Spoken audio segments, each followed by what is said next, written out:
하나님의 평강이 우리 모두 가운데 함께 하시기를 주님의 이름으로 축복합니다. 아멘. 네. 들어오시면서 여러분 주보 사이에 있는 이것을 다 받으셨죠? 네. 11월 첫째 주일날 우리가 모두 함께 행복한 주일로 지키려고 합니다. 이 행복한 주일에는 이 10월 한 달 동안 여러분 가까이 계신 분들, 특별히 우리 예배 자리에 지금 계시지 못한 분들, 이런 분들에게 주님의 위로와 평화와 행복을 전하고 함께 11월 첫째 주일 행복한 주일에 초대해서 함께 행복한 예배를 드리고자 합니다. 세상에서 힘들고 지치고 있는 분들이 많이 있습니다. 우리 가족들 중에도 있고요. 또 우리 자녀들 중에도 있습니다. 신앙에서 멀리 계신 분들도 있습니다. 우리 교회는 74년 이렇게 역사를 가지고 있습니다. 그러다 보니 이 청소년 시기에는 교회 학교 시절에는 교회 열심히 함께 신앙생활을 하셨는데 청년이 되고 장년이 되고 그러면서 교회와 멀어져 계신 분도 계십니다.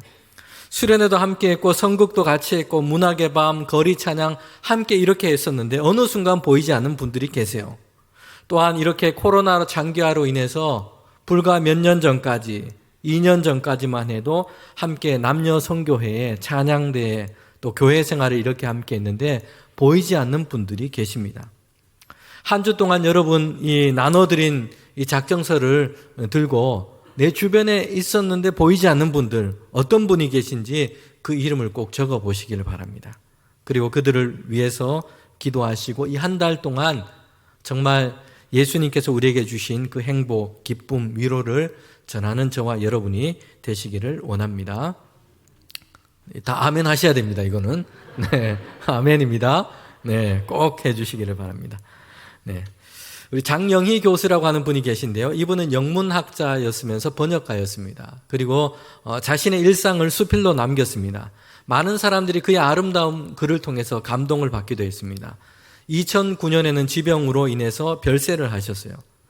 이분은 태어난 지 얼마 안 돼서 소아마비로 장애를 안게 되었습니다. 그래서 이 평생 동안 목발을 짚고 그렇게 생활했습니다. 오른쪽 손도 잘 사용하지 못해서 왼손잡이로 그렇게 살았습니다. 이분이 쓴 글 중에 나를 움직이는 말 한마디라는 주제로 자신의 경험담을 쓴 것이 있습니다. 어린 시절의 그런 경험이었습니다.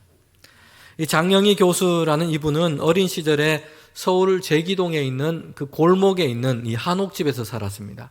그 골목에는 여러 비슷한 집들이 함께 모여 있었습니다. 장애가 있다 보니까 늘 집 안에만 있고 책 읽기만을 좋아했어요. 그런데 어머니는 딸이 그렇게 지내는 것을 원치 않았겠죠.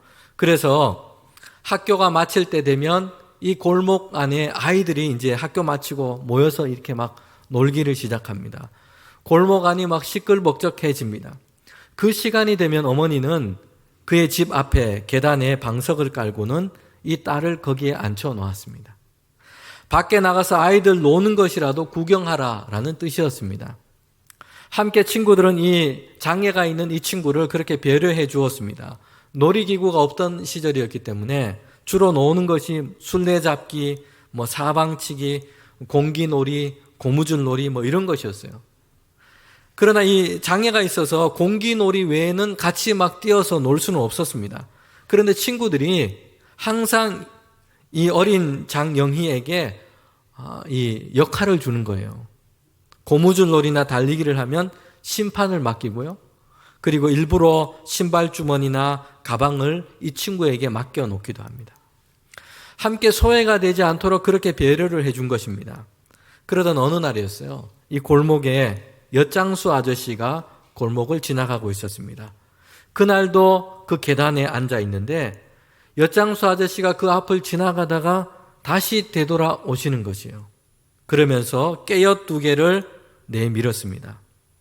이 아저씨가 이렇게 미소를 지으면서 단 한마디를 이렇게 건네는 것이에요. 괜찮아 라는 말이었습니다. 그때도 나중에 장성해서도 이 엿장수 아저씨가 말했던 이 괜찮아 라는 말의 뜻이 무엇인지는 알지를 못했어요. 그냥 공짜로 깨엿을 받아도 괜찮다 해서 괜찮아 말씀했는지 아니면 신체가 불편하고 목발을 짚고 그렇게 살아야 하는데 그래도 괜찮아 이 말씀을 하셨는지 무슨 뜻으로 이 말씀을 했는지는 그때도 알지를 못했습니다. 그런데 그는 그날 그 말을 이렇게 듣게 됐습니다. 하지만 그것은 중요하지 않다. 중요한 건 내가 그날 마음을 정했다는 것이다. 이 세상은 그런 대로 살만한 곳이고 좋은 사람이 있고 선의와 사랑이 있고 괜찮아 라는 말처럼 용서와 너그러움이 있는 곳이라고 믿기 시작했다는 것이다. 말 한마디였어요. 장애를 가지고 있었기 때문에 어린 나이였지만 모든 것이 힘들고 암울해 보이고 이렇게 느껴질 때가 있었습니다. 그런데 그날 그의 마음을 정하게 되었습니다. 말 한마디 때문이었습니다. 괜찮아 라는 말입니다. 이 말 때문에 그는 마음의 위로와 용기를 얻게 되었습니다. 이 말 때문에 그는 그렇게 마음을 정했던 것입니다. 성도 여러분, 우리 옆사람에게 한번 얘기해 주시면 좋겠어요. 괜찮아. 한번 해봅시다. 괜찮아. 네. 저와 여러분도 마찬가지입니다. 지금까지 지내오면서 정말 힘들 때, 우리가 지쳐 있을 때 나를 움직였던 말 한마디가 있습니다. 그때 누군가 내게 해준 말, 크지 않은 작은 배려, 위로, 관심, 이것 때문에 우리의 마음이 회복되고 용기를 얻게 되고 다시 힘을 얻게 된 경험들이 있습니다. 10월 한 달 동안에는 여러분 이 작정서에 이름을 적은 그분들에게 여러분이 그런 사람이 되기를 원합니다. 주님께서 주신 위로와 사랑, 관심, 이것을 전하는 것이에요. 오늘 성경 본문에는 바울이 등장하고 있는데요. 바울은 원래 예수님을 믿었던 사람들을 배척했던, 핍박했던 사람이었습니다. 유대교에 아주 열심히였고 바리새인이었어요. 그래서 바울은 가는 곳마다 예수 믿는 사람을 그렇게 붙잡아서 핍박했던 사람이었습니다. 이런 바울이 부활하신 예수님을 만나게 되었습니다. 그날도 예수 믿는 사람을 붙잡으려고 다메섹을 향해서 가던 중이었습니다. 대제사장에게 위임장도 받았어요. 사람들을 데리고 의기양양해서 다메섹이라고 하는 곳을 가고 있는데 그때 강한 빛 가운데 임하신 예수님의 음성을 듣게 됩니다. 이 사건을 계기로 바울은 회심을 하게 돼요. 예수님을 그리스도로 영접하게 됩니다. 그의 삶이 완전히 바뀌게 된 것입니다. 예수님을 믿고 영접하게 되었어요. 그는 주님의 제자 그리스도인이 되었습니다.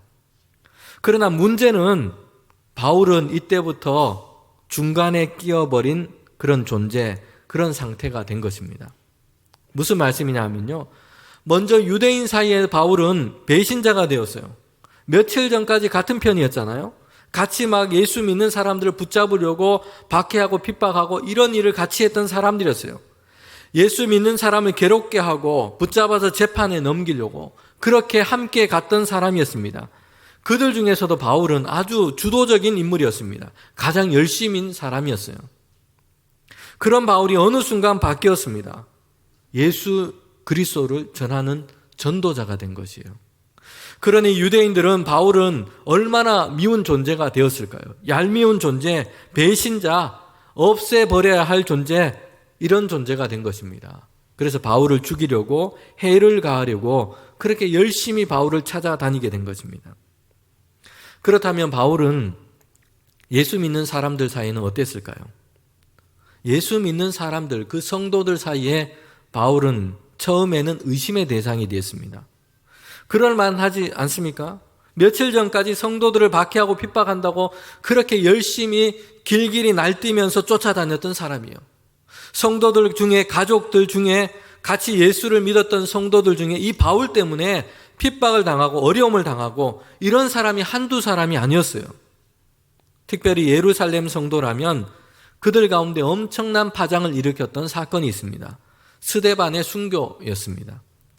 스데반은 예루살렘 초대교회가 세운 7 집사 중에 한 사람이었어요. 성령과 지혜가 충만했습니다. 사람들에게 존경을 받는 사람이었어요. 7명의 일꾼을 처음 세우는데 선출된 그 한 사람이 스데반이었습니다. 그런데 스데반이 돌에 맞아서 순교를 당하고 있는데 그때 바울이 있었어요. 바울은 율법을 배운 사람이었습니다. 율법학자로서 유대인들이 이 스데반을 돌로 치는 그 일을 변론한 것입니다. 돌로 치는 사람들의 겉옷까지 거들어주면서 들어주면서 이 스데반이 순교당하는 그 현장 가운데 박해자로 거기에 있었던 것이에요. 그렇기 때문에 예루살렘에 있는 성도들, 그들은 바울에 대한 악명 높은 소문을 이미 다 알고 있었습니다. 바울에 대한 이런 소문들이 성도들 사이에는 파다했어요. 박해자요, 핍박자요, 아주 열심히 있는 그런 박해자라는 소문이 그들 가운데 있었다는 것이에요. 성도들과 사도들은 그래서 바울에 대해서 처음에는 거리를 둔 것입니다. 바울의 회심을 믿지를 못했어요. 성도들과 사도들은 예수 그리스도 안에서 한 형제로 바울을 처음에는 온전하게 용납하지 못했습니다. 의심과 의혹의 눈으로 바울을 봤다는 것입니다. 사도행전 19장 26절에 보면 이렇게 말씀하고 있어요. 사울이 예루살렘에 가서 제자들을 사귀고자 하나 다 두려워서 그가 죄자됨을 믿지 아니하니라. 바울이 이제 회심을 해서 제자들도 사도들도 사귀기를 원했어요. 그런데 아무도 바울을 믿지 않은 것입니다. 두려움 속에 사로잡힌 것이에요. 바울이 무슨 다른 생각이 있을 것이다. 이렇게 생각을 한 것이죠. 그래서 그의 제자됨, 그의 회심을 처음에는 믿지 않은 것입니다. 시간이 지나면서 바울의 진심을 사도들과 성도들은 믿게 되었어요. 그가 예수님을 만난 일, 또한 주님을 복음을 증거하는 그 모습을 보면서 사람들은 바울을 차츰 인정하게 되었습니다. 그러나 바울이 안고 있는 아주 중요한 문제가 있었어요. 유대인들이 바울에 대해서 쏟아놓는 그런 적대감이었습니다. 열심히 예수님을 증거하면 할수록 바울은 유대인들에 대한 어떤 그런 적대감에 그렇게 사로잡히게 된 것입니다. 무슨 수를 써서라도 유대인들은 바울을 죽이려고 그렇게 모의를 한 것이에요. 서로 힘을 합쳐서 저 바울을 잡아서 우리가 해치워야 한다라는 생각으로 유대인들은 서로 모여서 그들의 꾀를 모으기 시작했습니다. 그래서 바울이 어떻게 되었냐면요. 성도들에 의해서, 형제들에 의해서 바울이 이제 가이사라로 그렇게 피난을 가게 됩니다.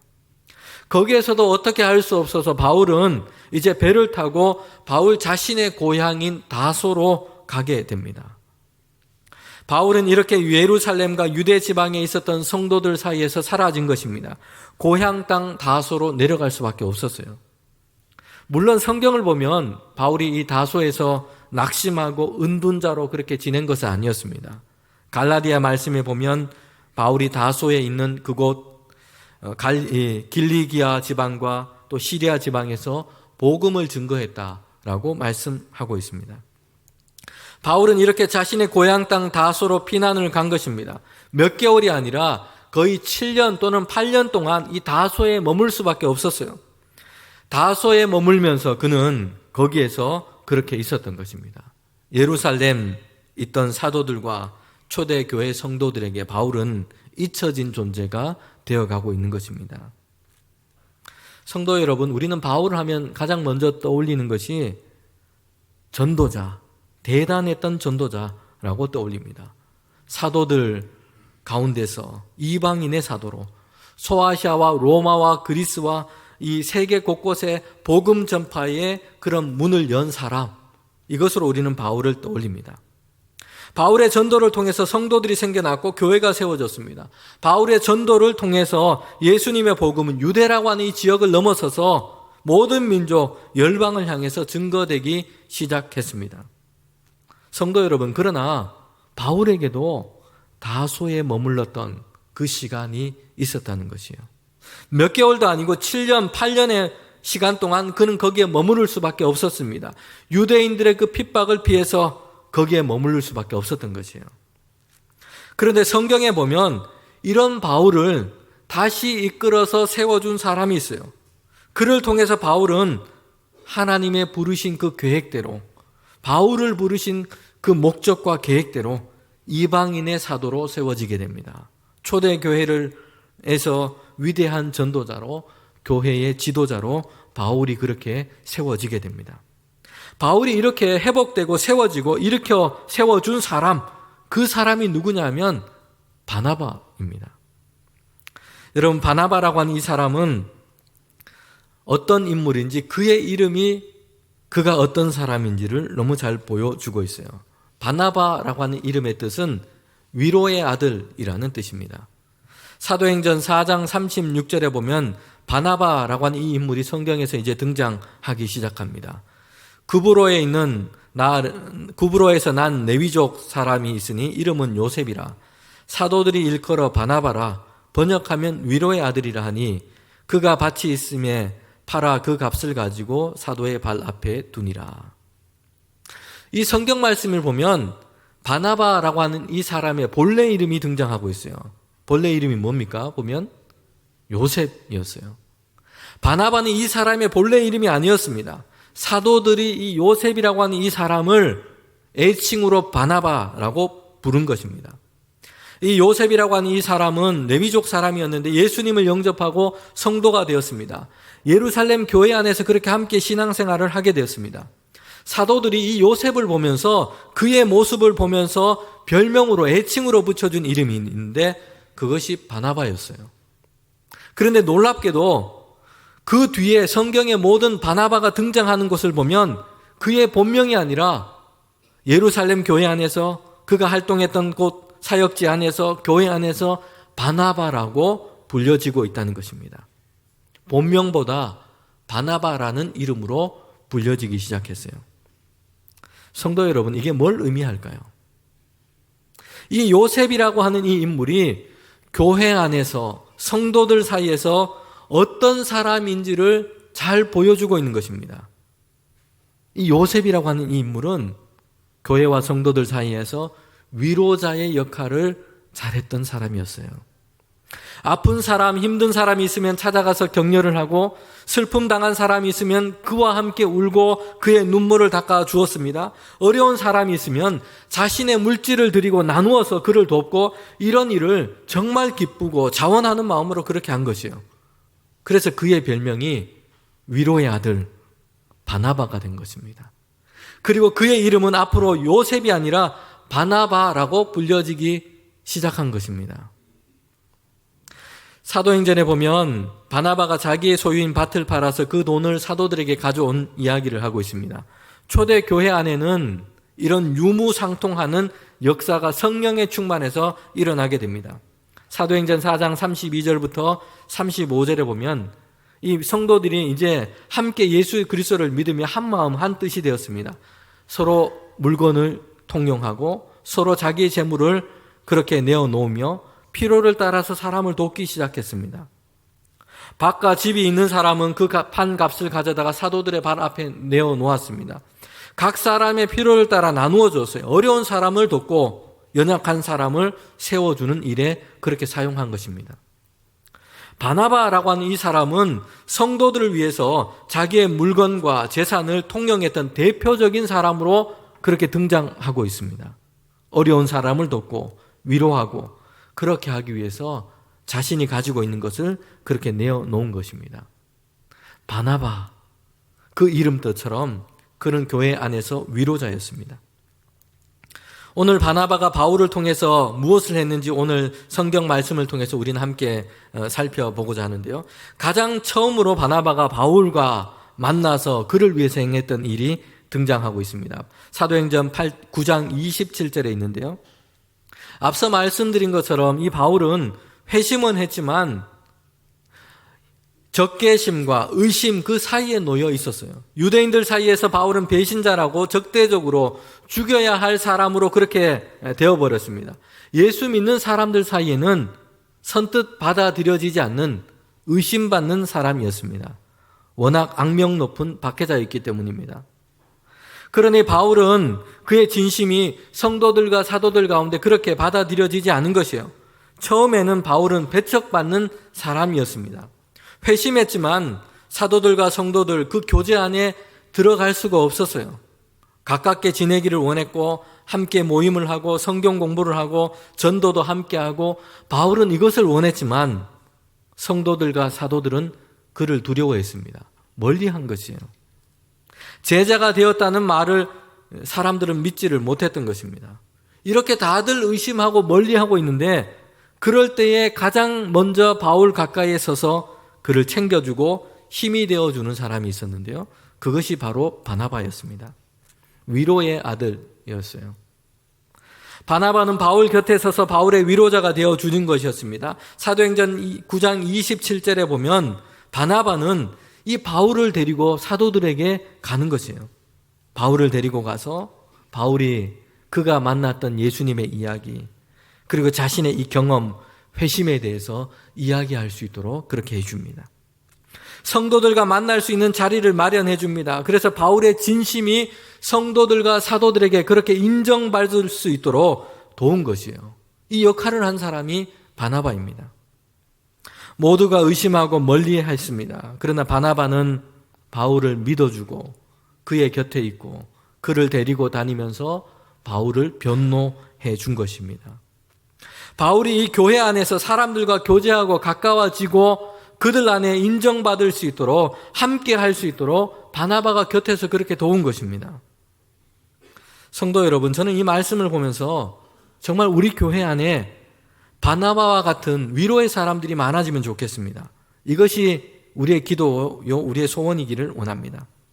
하나님, 우리 대봉교회 안에 바나바와 같은 위로의 사람들이 많아지게 해 주십시오. 힘들고 지치고 있는 사람, 그들 곁에 서서 격려해주고 위로해주고, 사람들 사이에 아직 들어가지 못하고 겉에 맴도는 사람들이 있어요. 그런 사람이 있으면 일부러 그의 곁에 가서 관심을 주고 따뜻하게 챙겨주고, 이런 바나바와 같은 사람이 많아지기를 원합니다. 저와 여러분이 그렇게 되기를 원하는 것이에요. 오늘 본문에 보면 바나바가 바울을 위해서 했던 아주 중요한 사건을 우리는 보게 되는데요. 그때는 바나바가 안디옥으로 파송받았던 때였습니다. 예루살렘의 이 박해 때문에 성도들이 사방으로 흩어졌어요. 그 사람들, 성도들 중에 성령이 충만해서 그가 흩어진 그곳에서 예수님의 복음을 증거하게 됩니다. 예수를 믿는다고 박해받고 핍박을 당했는데 흩어졌습니다. 그런데 흩어진 그곳에서 그들은 예수님의 복음을 증거하기 시작했어요. 그들 중에 안디옥이라고 하는 곳에 가서 복음을 증거했던 성도들이 있었습니다. 안디옥은 당시 로마 제국 안에서 아주 큰 도시였습니다. 3대 도시였어요. 로마, 알렉산드리아, 그리고 그 다음이 안디옥이었습니다. 흩어진 성도들이 안디옥에 가서 예수님의 복음을 증거하자 많은 사람들이 예수님을 영접하고 믿기 시작했습니다. 그들이 함께 모이기를 시작했어요. 이 소식을 듣고 예루살렘에 있던 사도들이 믿을 만한 사람, 그 사람을 파송하게 되는데 바로 바나바였습니다. 안디옥에 막 교회가 생겨나고 성도들이 모이기 시작했습니다. 그 교회와 그 성도들의 모임을 이끌어갈 수 있는 사람, 지도할 수 있는 사람, 그들과 함께 신앙생활을 잘 할 수 있는 사람, 이 사람을 선택해서 보냈는데 그것이 바로 바나바였어요. 바나바는 안디옥에 가보니 예수님을 영접하고 믿는 사람들의 수가 많아졌습니다. 많은 사람들이 주님께로 돌아왔습니다. 더군다나 바나바는 착한 사람이었고 성령과 이 믿음이 충만한 사람이었습니다. 그래서 바나바를 통해서 믿는 자의 수가 또한 더해 갔습니다. 이때 바나바가 함께 동력할 사람, 이 사람을 세우고자 합니다. 그래서 어디로 가냐 하면 바울에게로, 바울이 있던 그 고향 땅 다소로 직접 가게 되는 것입니다. 성도 여러분, 오늘 설교 제목이 뭡니까? 주보에 나와 있는데요. 설교 제목이 다소로 갑시다입니다. 다이소로 갑시다가 아니고 다소로 갑시다입니다. 다소. 네. 왜 바나바가 다소로 지금 가려고 하고 있습니까?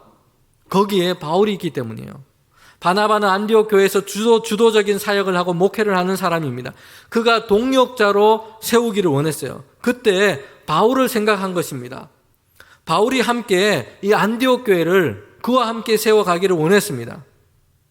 한번 생각해 보십시오. 바울은 교회를 위한 사역자로 아직 검증되지 않은 사람이에요. 그의 고향 땅에 내려가서 7년, 8년의 이 세월이 지나가 버렸습니다. 그래서 예루살렘 이 사도들과 성도들 사이에 바울은 거의 잊혀진 존재, 그렇게 머물러 있는 것이에요. 그런데 바나바는 이 바울을 그의 동력자로 세우고자 한 것이에요. 사도행전 11장 25절부터 26절에 보면 이렇게 말씀하고 있어요. 바나바가 사울을 찾으러 다소에 가매 만남에 안디옥으로 데려와서 둘이 교회에 1년간 모여 있어 큰 무리를 가르쳤고, 바나바는 이 바울을 만나기 위해서 다소까지 가게 됩니다. 다른 사람을 보내지 않고 직접 가고 있어요. 다소까지 가야 하는 그 거리는 약 260km입니다. 상당히 먼 거리예요. 아마도 이 바나바는 그 먼 거리를 걸어서 그곳까지 갔을 것으로 짐작합니다. 10일 이상 걸리는 그런 거리입니다. 바나바라는 이름 뜻대로 그는 위로의 아들이었습니다. 착하고 성령이 충만한 사람이었어요. 회심한 바울, 가장 먼저 그의 곁에 서서 그를 변론해주고 그의 편이 되어준 사람이었습니다. 그래서 사도들을 만나게 해주고 성도들 사이에서 바울을 소개해 주었습니다. 그리고 이제는 다시 안디옥에서 복음을 전하는 동역자로서 바울을 찾아간 것입니다. 바나바는 이렇게 바울을 데리고 안디옥으로 갔습니다. 그리고 함께 바울과 복음을 증거하며 성도들을 가르쳤습니다. 바울이 이제 선교 역사 안에서 본격적으로 등장하기 시작하게 된 것입니다. 바나바가 그를 안디옥으로 불러온 그 시점부터입니다. 사도행전은 물론 초대교회 역사 안에서 가장 주목받는 인물로 바울이 등장하기 시작한 것입니다. 사도행전을 읽어보면 이 사건 앞부분에는 그 중심이 누구냐 하면 베드로였어요. 그런데 이 사건 이후로 보면 이제 바울이 초대교회의 선교 역사, 교회 역사 가운데 본격적으로 나타나고 있는 것입니다. 바울은 정말 대단한 전도자였습니다. 바울을 통해서 소아시아와 로마와 유럽 가운데 예수님의 복음이 증거되었습니다. 유럽의 역사가 바울로 인해서 기독교 그 세계 위에 세워지게 되었습니다. 바울을 통해서 예루살렘과 유대를 넘어서 예수님의 복음이 그렇게 세계 가운데 증거되기 시작했습니다. 곳곳에 교회가 세워졌습니다. 바울은 이방인을 위한 사도였습니다. 유대인뿐만 아니라 이방인 사이에 예수님의 복음이 바울을 통해서 그렇게 적극적으로 증거되기 시작한 것입니다. 바울을 향한 분명한 하나님의 부르심이 있었어요. 세계를 향한 전도자, 이방인을 위한 사도였습니다. 그런데 그 바울이 그렇게 하나님의 부르심 따라 세워지기 위해서 하나님은 바울을 위해 누구를 사용하고 계십니까? 바나바를 사용하고 계십니다. 그런 바울이 될 수 있도록 하나님은 바로 바나바를 사용하고 있는 것이에요. 위로의 아들 바나바를 통해서 하나님은 이 바울을 세우고 계신 것입니다.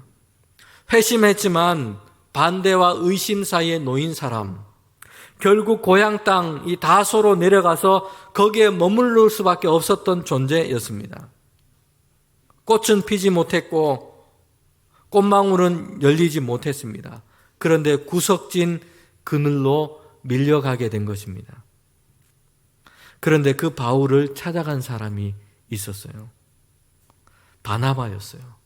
바울을 다소까지 가서 찾았고 그를 데리고 안디옥에 와서 함께 동역자로 세운 것입니다. 성도 여러분, 10월 한 달 동안 우리는 다소로 내려갑시다. 한 사람을 다시 세우는 것입니다. 바나바가 바울을 찾아서 다시 세우기를 원했던 그 마음이 우리에게도 있기를 원합니다. 다소로 내려가는 값진 수고를 특별히 10월 한 달 동안 우리의 마음을 작정해서 함께 하기를 원합니다. 여러분, 다소에 있던 바울은 그래도 예수님 안에서 열심히 전도도 하고 복음 전하는 그런 전도자였습니다. 그러나 우리가 찾아갈 그 다소에는 신앙과 믿음이 이미 희미해져 버린 사람들이 많습니다. 그의 삶이 하나님을 떠나 있고 믿음을 떠나 있는 사람들이 있습니다. 자기 일에 분주하고 바쁘게 살아갑니다. 하나님을 잊어버린 채 살아가고 있습니다. 교회와 신앙에 대한 추억만을 가지고 있는 사람들도 있습니다. 또한 마음은 있지만 끌어주는 사람이 없어서 혼자 나오기 어려운 분들도 있습니다. 특별한 계기가 없어서 결심을 하지 못하고 망설이는 분들도 있습니다. 우리가 내려가야 할 다소입니다. 고린도후서 1장 3절부터 4절에 보면 이렇게 말씀합니다. 찬송하리로다. 우리 주 예수 그리스도의 하나님이요 자비의 하나님이시요 모든 위로의 하나님이시며 우리의 모든 환난 중에 우리를 위로하사 우리로 하여금 하나님께 받은 위로로서 모든 환난 중에 있는 자들을 능히 위로하게 하시는 이시로다. 바울이 이렇게 성도들에게 얘기를 하고 있는 것이에요. 이미 우리는 하나님께 환난과 고난 가운데 하나님의 위로를 받았습니다. 주님께서 주시는 평강을 얻었습니다. 하나님께서 주시는 그 위로가 있었어요. 그런데 바울은 이렇게 얘기합니다. 우리로 하여금 하나님께 받은 그 위로로서 환난 중에 있는 자들, 다소에 있는 자들, 이 사람들을 위로하게 하시는도다 말씀하고 있는 것이에요. 하나님께서 우리에게 주신 그 위로를 통해서, 하나님께서 주시는 그 기쁨을 통해서, 그 평강을 통해서 이제 우리를 통하여 하나님께서 우리를 통하여 위로하게 하시고 하나님이 주시는 그 위로와 기쁨을 다른 사람들에게 전하도록 하신 것입니다. 여러분, 다소로 내려가서 우리 가까이 있었지만 잊혀져 버린 사람들, 그런 분들을 찾으십시오. 한 달 동안. 우리가 이제는 그들을 위하여 하나님이 보내신 위로자, 격려자가 되기를 원합니다. 다시 하나님을 찾고 믿음의 자리를 기억나게 하고 하나님의 위로를 얻도록 하는 것입니다. 10월 한 달 동안 우리 주변에 있는 사람들, 또 다소로 내려가기를 힘쓰며 우리 주변에 있는 사람들, 우리 가족, 자녀들, 하나님의 위로와 격려를 전하는 귀한 한 달이 되기를 주님의 이름으로 축복합니다.